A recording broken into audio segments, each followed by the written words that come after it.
오늘 우리가 읽은 이 본문을 여러 가지로 말할 수 있지만 잘 아는 내용이잖아요. 예수님의 관심을 단적으로 보여줍니다. 좀 말을 바꾸면 그분의 삶의 이유, 우선순위가 무엇인가를 너무너무 잘 드러냅니다. 오늘 요한복음을 읽었는데 예수님의 사역은 대체적으로 유대와 갈릴리를 오가면서 이루어집니다. 이스라엘 가보니까 조그마해요. 금방 갈 수 있는 그런 거리지만 통상적으로 유대인들은 밑에 있는 이 유대에서 갈릴리까지 갈 때 훨씬 멀지만 사마리아 사람들과 이런 좋지 않은 감정 때문에 상종을 끓였습니다. 그럼 예수께서는 왜 이런 행로를 택하셨을까? 1세기 유대사가 요세푸스는 황급한 여행에 거리를 좁히기 위해서 그럴 수밖에 없는, 선택할 수밖에 없는 행로였다.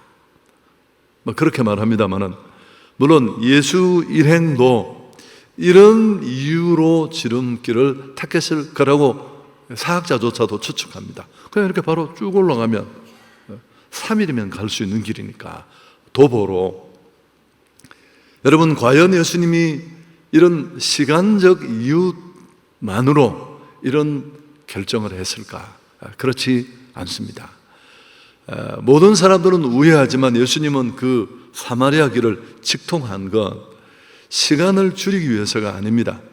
뭘 보면 알 수 있느냐면 오늘 우리가 읽진 않았지만 이 요한복음 4장 40절을 보면 예수님은 이 사마리아 사람들이 이제 이 수가성 여인이 전도되어서 구원받고 난 후에 사람들이 그 기쁨에 예수님을 만류하고 남아달라고 부탁할 때 그곳에 이틀을 더 머뭅니다. 40절에 보시면 그것만 봐도 그분이 그렇게 시간이 촉박했으면 그럴 수 없었겠죠. 자세히 보면 그 이유를 성경에서 찾을 수 있는데요. 4절 우리 같이 한번 읽을까요? 사마리아를 통과하여야 하겠는지라. 이 하겠는지라라는 헬라 동사가 데이라는 동사인데 꼭 해야 하겠다. 어떤 일이 있더라도 나는 반드시 이 길을 통과하고 말겠다. 이런 의지를 강하게 표명하는 동사입니다. 예수께서는 그냥 시간을 줄이기 위해서 또 약간 문제가 있으면 다른 길로 가지 그런 정도로 생각하신 게 아니라 어떤 일이 있더라도 간다. 그건 분명히 그분에게 무언가 목적이 있었다는 겁니다. 부득불 그 길을 결정하신 분명한 이유가 있었다는 뜻이죠. 여러분, 이 목적이 뭡니까? 그렇습니다. 수가성 우물가에 이 한 여인을 만나 그에게 복음을 전하고 전도하기 위해서입니다. 여러분, 뒷부분을 읽어보면 더 큰 의미를 우리가 느낄 수 있는데 사마리아 여인에게 이제 복음을 전한 후에 예수님이 뭐라고 말씀하시느냐 하면 굉장히 충격적인데 어떤 면에서는 34절 이것도 중요하니까 함께 읽으면 좋겠습니다. 예수께서 이르시되 나의 양식은 나를 보내신 이의 뜻을 행하며 그의 일을 온전히 이루는 것이다. 좀 생뚱맞은 말일 수 있는데 이게 무슨 뜻이냐면 예수님은 항상 내 삶의 최우선 순위는 내 뜻이 아니라 하나님의 뜻이다. 그 하나님의 뜻이 뭡니까? 복음 전하는 일입니다. 이 일을 위해 그분은 이 땅에 오셨고 그 일을 위해 오늘도 사마리아를 통과하겠다고 결정하신 겁니다. 사마리아에서 행하시려는 그분이 목적하는 그 하나님의 구체적인 뜻이 뭘까요? 조금 전에 말했습니다만 영적 갈증에 심히도 헐떡이는 오늘 성경이 이름도 밝히지 않는 바로 그 여성, 존재감 별로 없는 한 여자를 살려내는 것. 여러분, 이게 끝이 아니에요. 또 하나는 뭘까요? 이 여인을 통해 수가성 전체에 예수의 복음을 전하게 하고 수가성 사람들을 살리는 것입니다. 여러분, 이게 예수님의 삶의 이유였고 온통 그분의 마음과 관심은 여기에 집중되어 있었습니다. 하나님의 아들이신 메시아이신 그분이 삶이 형편없는 사람들도 충분히 존재감을 기억지 않는 그런 형편없는 한 여자를 마음에 두고 정상행로를 벗어나 그를 만나신 겁니다. 여러분, 우리에겐 정말 충격이고 감동이 아닐 수 없잖아요. 우리는 이 하나님의 관심과 열심을 배워야 할 줄 믿습니다. 이 하나님의 열심과 관심을 우리가 놓치지 않고 깨닫고 배우기를 바라는 그 목적으로 저는 쓰여졌다고 생각합니다. 하나님의 아들이 한 여성을 만나 그를 구원하기 위해서 예루살렘을 떠나 그 다음날 정오까지 그 뙤약볕에 사막길을 걸으면서 그 수고를 마다하지 않고 관례와 관습을 깨고 간 이유가 바로 거기 있습니다. 사랑하는 여러분, 교회가 뭘 하는 것입니까? 아니, 교회는 건물이 아니잖아요. 이 교회를 구성하고 있는 그 교회됨의 실체라고 말할 수 있는 우리는 도대체 뭘 하는 사람들입니까? 그저 내가 구원받았다는 사실에 감격하고, 너무 많이 얘기했죠. 더 좋은 예배, 더 체계적인 말씀, 신령한 은사 체험에만 열을 낼 것이 아니라 구원받은 우리를 통해 하나님은 아직 세상에 그 구원의 은혜를 모르는 자들에게 구원의 복음을 전하기를 원하십니다. 정작 교회에 속한 성도들이 이걸 잘 모르고 있다는 게 문제입니다. 우리가 복음을 전하지 않으면 누가 전합니까? 용역회사가 전합니까? 아니, 교육부에서 불러다가, 여러분, 이런 이야기는 우리가 입국 다물고 있으면 그럼 코로나 3년 동안은 한 사람도 예수 못 믿고 다 죽어야 되나요? 여러분, 그건 그냥 지나가는 일일 뿐입니다. 전하는 자가 없이는 아무도 들을 수 없습니다. 복음 전도는 예수님께는 어떤 의미가 있었을까요? 그분의 본업이고 목적이었습니다. 자, 마가복음 1장 38절, 언제나 읽는 구절입니다만은 이르시되 우리가 다른 가까운 마을들로 가자.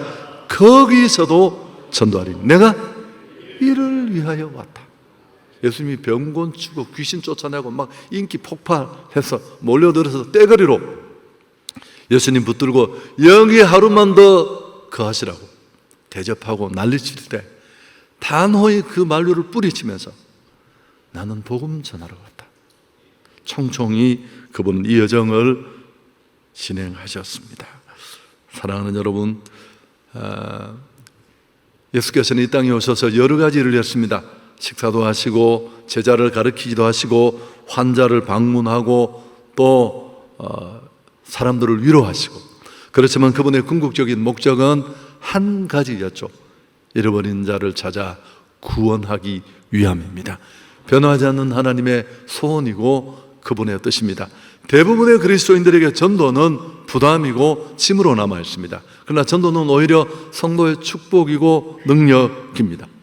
예수께서는 전도가 그분의 존재의 이유였으니까요. 그분의 사역의 목적이기도 했고요. 그분의 관심은 그래서 온통 여기 집중되어 있었습니다. 뒤에 읽어보면 제자들이 점심 식사를 가져왔습니다. 식사 시간이 되었으니까.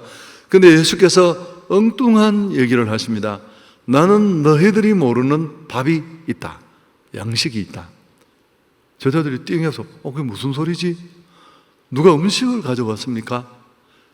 의아하게 묻는 제자들에게 그분이 답을 주십니다. 34절 다시 한번 읽죠. 나의 양식은 나를 보내신 이의 뜻을 행하며 그의 일을 온전히 이루는 이것이다.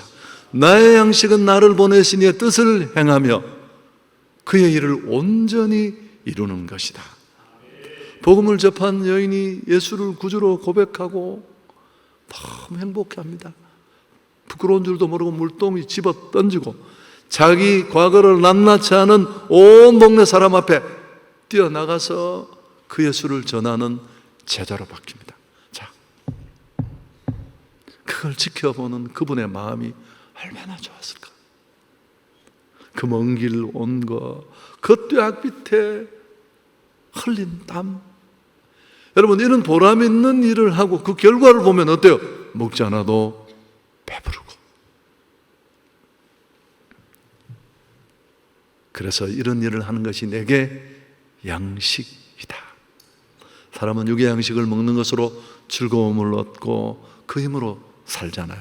그렇지만 예수님은 하나님께로부터 받은 이 사명을 수행하는 것, 그래서 그 영혼이 주께로 돌아오는 그 탄성, 그를 통해 또 다른 사람들이 복음 안으로 들어오는 그 감격을 보는 것이 그분에게 힘이 되고 그분에게 즐거움이고 그분의 양식이었습니다.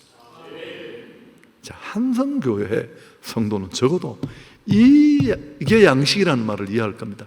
우리가 뭐가 있어요? 무슨 성도들을 행복하게 할 만한 프로그램이 우리는 단 하나도 없습니다. 그냥 선교지 가고 전도하러 가고 그게 다예요. 정말 많은 성도들이 교회 프라이드를 느끼고 그 길을 초월해서 우린 정말 본질에 충실한 교회다, 다들 아세요. 그걸 누가 몰라요? 고무장갑 하나도 써보면 사구려가 있고 고급이 표가 나는데, 여러분, 우리 기독인에게도 그대로 적용됩니다. 하나님께 받은 사명 곧 복음 전하여 하나님의 나라를 확장하는 일, 다른 사람에게 복음을 전하여 영혼을 구하는 일, 그것이 우리 그리스도인을 배부르게 하는 일이고 보람을 주는 일이고 삶의 이유인 줄 믿습니다. 많은 이들에게 양식은 밥이고 빵인데 예수님의 양식은 달랐습니다. 밥과 빵이 아니라 하나님의 뜻을 향하며 주어진 사명을 완성하는 것이었습니다. 우린 조금 압니다, 이 기쁨을. 여러분, 그래서 선교를 같은 사람이 또 가는 거야. 그분은 맛집을 찾아간 거예요. 자, 이런 사명을 감당하면 어떻게 될까요? 첫째, 행복해집니다. 기쁨이 충만해지고요. 복음이 기쁜 소식이라는 거 아시죠? 여러분, 우리를 행복하지 못하게 한 건 차가 작거나 연봉이 작거나 내가 미모가 탁월하지 않아서가 아닙니다. 인간의 행복을 막는 불행의 가장 큰 원흉은 죄고, 이 죄를 끊어내지 않는 한 아무리 차가 커져도 잠깐은 모르지만 참무게만큼 더 무거워져요, 인생이. 그러나 이 죄를 끊어내고 생명과 축복으로 주는 길은 복음밖에 없는 줄 믿습니다. 그게 바로 예수가 그리스도라는 복음이잖아요. 그러니까 하나님 만나면 행복해지는데 시간이 가고 세월이 가도 빗바라지 않습니다. 이거 내가 맨날 하는 얘기입니다. 또 할까요? 짜증나도 또 해야 되죠. 제가 청년기에 이 동원 목사님이 50세쯤 될 때, 제가 어릴 때 청년기에 들었는데, 그분 설교 잘하시잖아요. 이거 말 타고 하는 게 딱딱딱딱 이렇게 설교하시는데, 예수 믿는 기쁨은 시간이 가고 세월이 가도 변하지 않는다는 거예요. 여러분, 제가 지금 제가 그 설교를 처음 들었을 때보다 나이가 더 많아요. 제가 오늘 아침에 눈을 떴는데 7시간쯤 자는 게 목표였는데 작전대로 잘 되지는 않았지만 눈을 딱 떴는데 너무 좋은 거예요. 최근에 제가 기도하는 게 뭘까요? 존 파이퍼의 그 책처럼 아무것도 없는데 아무것도 바라지 않고 그분만 좋은 것, 그게 제 오랜 기도였는데 약간씩 그런 게 이루어지고 있어요. 내가 바라는 게 아무것도 없어요. 더 구하는 것도 없고. 여러분, 제가 완벽하게 가진 사람 아니잖아요. 근데 좋아요. 그냥 지금 오늘 이 상태 이대로. 여러분, 이 복된 소식을 전한 복음을 받는 사람만 행복한 게 아니고, 이게 시간이 가도 안 달라져요. 30년, 40년이 돼도. 세상에 이런 게 어디 있어요? 장가 가는 날, 동네에서 TV가 우리 집에 처음 들어오는 날, 제가 조퇴했었거든요. 선생님한테 아프다고 그거 보고 싶어가 정작 TV는 오후 4시에 와서 10시에 온다고 했는데 이 TV가 벌써 3년, 4년 보다가 이렇게 병풍처럼 여는 거 있잖아요. 이런 거. 그거 다 버리고 또 다른 거 사고. 그게 무슨 의미였어요? 여러분, 복음을 받는 것도 기쁜 소식이지만 또 하나가 뭘까요? 이 복된 소식을 전하는 자도 엄청 행복해진다는 겁니다. 자, 36절 함께 읽습니다. 거두는 자가 이미 삭도 받고 영생에 이르는 열매를 모으나니 이는 뿌리는 자와 거두는 자. 아멘.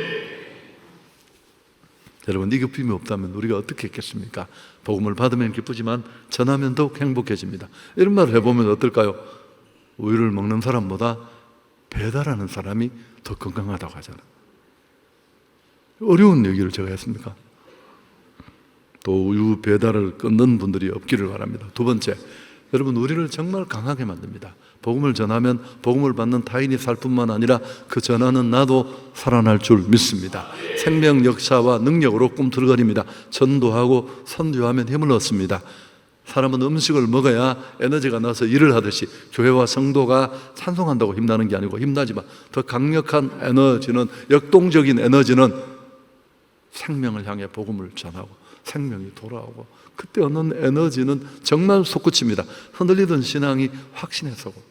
딱 한 번만 해보면, 여러분 그런 얘기 아시죠? 전설입니다마는 우리가 이제 첫 번째로 모였던, 저를 중심으로 함께 모였던 순장 모임의 교재가 바로 이 소돔 고모라 창세기 18장이어서 좀 깊이 들여다볼 수 있었는데, 저도 이번에 준비하면서 은혜를 많이 받았어요. 예전에 몰랐던 걸 깨닫게 되고 그랬었는데, 여러분, 이 소돔 고모라가 하나님의 심판을 받아 멸망을 했는데, 심판을 받아 멸망하는 그 직전 아침까지, 심지어 유황불이 떨어져 성이 망하는 그날 아침까지 성문 앞에서 날마다 열심히 전도하는 할아버지가 한 분 계셨대요. 어느 날 누가 지나가다가 그 할아버지 손을 잡고, 아니 그만하세요 할아버지, 아니 지금까지 그렇게 소리치고 외쳐도 누구 하나 받지도 않고 변하는 사람 없는데 그만하세요. 그거 왜 하느냐고. 그분이 뭐라고 했다고요? 나는 그들이 나를 변질시키지 못하도록 계속 외치고 있는 것이다. 여러분, 길거리 전도 나가보면 한 바퀴 돌고 왔다고 우리가 땀만 흘렸지, 그날 도대체 예수 믿고 교회로 돌아온 사람 몇 사람 있어요? 없을 때 많아요. 그러나 우리 팔뚝은 더 굵어지고 우리 가슴은 더 뛰고, 복음 전한 우리가 그들이 받지 못한 그 은혜를 되돌려받을 줄 믿습니다. 그래서 여러분, 복음을 힘있게 전하는 게 이게 영적 운동이잖아요. 이게 PT예요. 그렇게 받으면 영적으로 탄탄해지고 확신에 서고 흔들리지 않게 될 줄 믿습니다. 또 하나, 하나님은 은혜도 주시고 축복도 주십니다. 마태복음 6장 33절 읽는 것으로 끝내죠. 이건 그런즉 너희는 먼저 그의 나라와 그의 의를 구하라. 그리하면 이 모든 것을 너희에게 다 하시리라. 저를 보십시오. 한성교를 보십시오. 흉내만 내었는데, 본질을 붙잡고 흉내만 내도, 그런 교회도 그런 성도도 잘 없으니까 그냥 얘만 조금 써도 너무 기뻐하시고 그 모든 것들을 채워서 너무너무 감격스럽게 하신다. 하나님 이런 것까지. 뭐 그런 얘기, 재밌는 얘기 있잖아요. 사과를 어른이 이제 아이하고 집에 왔는데 사과 하나를 깎아주니까 아이가 뭐 이런 걸 다, 왜 그런 말을 엄마가 하는 걸 못 배웠다고 감사합니다고 해야 되는데, 자, 결론 짓습니다. 예수님의 삶의 이유는 하나님의 뜻을 행하는 것이었습니다. 당신의 삶의 이유는 무엇입니까? 오늘도 숨 쉬며 존재하는 이유가 뭡니까?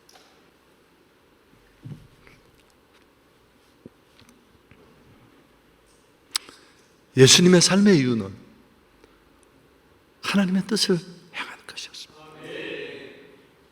그럼 가장 보편적인 하나님의 뜻이 뭘까요? 그렇습니다. 잃어버린 영혼을 구원하는 겁니다. 모든 사람이 구원을 받으며 진리를 아는 데 이르기를 원하신다. 제가 또 이 구절 인용하면 여러분 또 자빠질까 봐 또 나왔다 저 혼자 하는 거예요. 여러분, 이건 우리 모두에게 주어진 비전입니다. 우리의 양식이 되어야 할 줄 믿습니다. 그러려면 우리 관심이 바뀌어야 합니다. 내 나라가 아니라 그분의 나라로. 그럼 내 나라는 거기 신령하는 거예요. 거기 끌려가는 거예요. 이걸 거꾸로 하려면 힘들어요. 양쪽 다 날탕이 되어야 되니까 얼마나 어렵겠어요. 우리 삶의 이유가 되어야 할 줄 믿습니다. 우리 삶의 방식이 되어야 합니다. 여러분, 이게 한성교회가 그렇게 떠드는 선조적 제자. 절기의 때에 선교하는 게 아니라 내 삶의 모토가, 내 삶의 우선순위가, 내 삶의 기본 정신이 언제나. 자, 어떻게 해야 될까요? 우선 예수님처럼 하면 되죠. 여러분, 그분은 하나님이시라서 모든 걸 알지만 우리는 몰라요. 누가 복음을 받을 때가 되었는지. 이 사마리아에 있던 수가성 여인 같은 사람이 내 주변에 있을까요? 없을까요? 많아요. 이런저런 이유로 다 가졌는데 너무 공허하고 아파트 옥상을 몇 번을 오르락내리락하다 살지 말까? 많아요, 여러분. 고독에 허덕이는 영혼. 제가 그랬잖아요. 경제, 관계, 어려움 때문에 정말 내가 처녀 때 친구 따라갔던 그 교회라도 내가 지금 한번 가보면 내가 이 마음이 좀 뚫릴 것 같은데 자기 발로 올 수 있나요? 못 와요. 여러분이 생각나야 할 줄 믿습니다. 그래서 기도하면 하나님이 눈을 열어주실 것입니다. 두 번째, 끝까지 책임져야 합니다. 가치 있는 일은 그냥 이루어지지 않습니다. 영혼을 향한 이 주님의 수고와 진심을 보십시오. 정상행로를 벗어나 먼 길을 다가가 낯선 여인의 반항 섞인 대화를 뛰어넘고 마침내 그를 굴복시키는 십자가에서 그분은 한 인생의 죄 문제를 향한 고난은 다 해결하셨습니다. 그러나 그분이 이루신 그 구원의 십자가 복음을 전하는 데 남은 그 전도의 고난, 복음 증거의 이 사소한 고난은 우리에게 주어졌습니다. 애틋한 마음, 주님의 마음을 가지고 여러분 사마리아로 달려갈 수 있기를 축복합니다. 유대 갈릴리가 다가왔네요. 정말 필요한 사람이 있다니까요. 내가 그랬듯이. 그리고 정해진 날 다락방에 초청하시고 또 추수감사주를 교회로 모셔와서 우리가 그분들을 교회 일원으로 받아들이겠습니다. 복음을 듣게 하는 겁니다. 자, 결론 내립니다. 한 번이라도 해보는 게 중요해요. 제가 최근에 또 제가 감동 잘 받거든요. 그런 거 아시나요? 감동 잘 받아서 영어책 한 권을 다 외우면 회화가 된다고 해서 제 영어 사부님에게 다시 전화를 했더니만 사부님과 영어로 대화하는 그날을 꿈꾸며 뭐 파일을 보내주시더라고요. 그걸 이제 외우고 있는데 효과가 있는 것 같아요. 그러다가 알게 된 책이 있는데 나는 고작 한 번 해봤을 뿐이다 라는 이 책인데요. 저자가 일단 말하는 건 한번 해보라는 거예요. 된다 안 된다 이런 얘기 하지 말고 제가 잘했던 얘기죠. 누군가에게 재미있고 의미가 있다는 건 그 사람은 의미 있을 때까지 해본 거예요. 나는 그때까지 안 해본 거예요. 그 목표를 세우기 전에 일단 작은 거 하나를 시도해 보라는 겁니다. 그래서 미션을 완수하면 그 한 가지를 이뤄냈다면 성취감이 찾아오고 다음 일을 하는데 그러다 보면 어느덧 정말 중요한 변화까지 맞게 된다. 여러분, 아무것도 하지 않으면 아무런 일도 일어나지 않습니다. 평범한 인생을 변화시키는 그 시작은 한 번 하는 거예요. 아니, 한성교의 성도로서 지금까지 이번에 한 번이라도 꼭 실행할 수 있기를 축복합니다. 근데 제가 서론에 뭐라고 했죠? 그렇습니다. 노인성 질환에 대해서 무슨 고돌이 치고 뭐 배우고 뭐 필요하겠죠. 여러분, 그거보다 이 오늘 정신과 의사가 말한 이 세 번째, 전혀 상관없는 그 누군가를 가슴에 품고 그들에게 마음을 두고 그들을 위해 시간을 쏟고 그들을 위해 기도하고 그들을 이끌고 우리 영육이 젊어질 줄 믿습니다. 좋으신 하나님 경험을 돌리겠습니다.